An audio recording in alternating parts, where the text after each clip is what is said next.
Well, let me go across to Pragya. Pragya, this is very interesting. Again, a political war of words has happened. I believe you have some of the senior leaders with you. Over to you.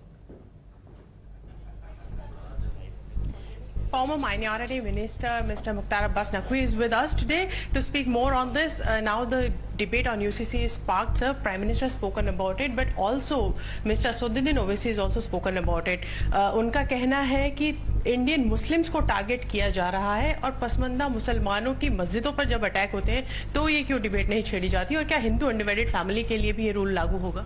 देखिए, ये जो communal कारीगरों की criminal करतूत के चलते common court कारागार में कैद था, उसके रिहाई का वक्त आ गया है। और जब ये इस कम्युनल करतूत के क्रिमिनल कारीगरों को कॉमन कोर्ट की रिहाई का वक्त दिखेगा तो उनमें बौखलाहट भी होगी।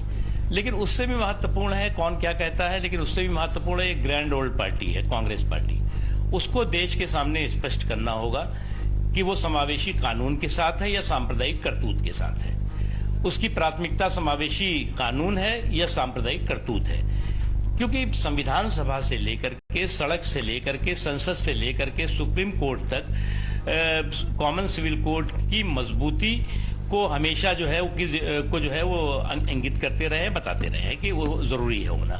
और जो कुछ भी आज की तारीख में संविधान सभा ने कहा था वही जो है अक्षरशः उसके पालन की दिशा में देश आगे बढ़ रहा है। चिदम्बरम जी कह रहे हैं आप थोप नहीं सकते हो यूसीसी लोगों पर, क्योंकि आप एक मेजॉरिटी ड्रिवन गवर्नमेंट है, इसलिए यूसीसी थोपा नहीं। देखो, ये जो कुतर्कों के कम्युनल कारीगर हैं, इसी तरह के लोगों के कुतर्कों का नतीजा था, कुछ लोगों का, बहुत मुट्ठी भर लोग, जिसका नतीजा था कि जो कॉमन सिविल कोड आर्टिकल का, संविधान का आर्टिकल बनना चाहिए था, आर्टिकल का हिस्सा बनना चाहिए था, वो एक दिशा निर्देश का किस्सा बन के रह गया।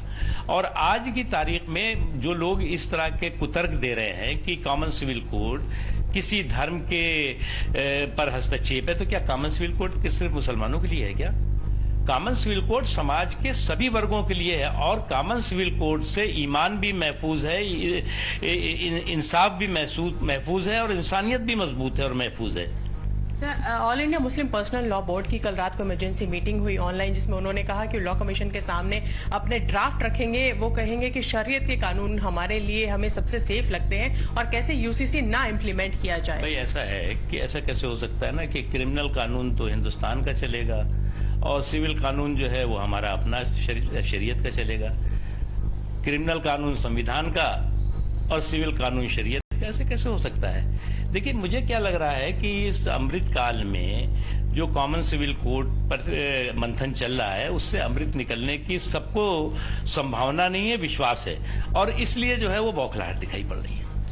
So that is Mr. Mukhtar Abbas Naqvi. We have heard him saying that there cannot be two set of rules to govern the society when it comes to Indian society, and that is why the government is very serious about having UCC implemented. It's a directive principle, it is in the constitution, and that is why it should be implemented and there should be no whatsoever opposition towards it.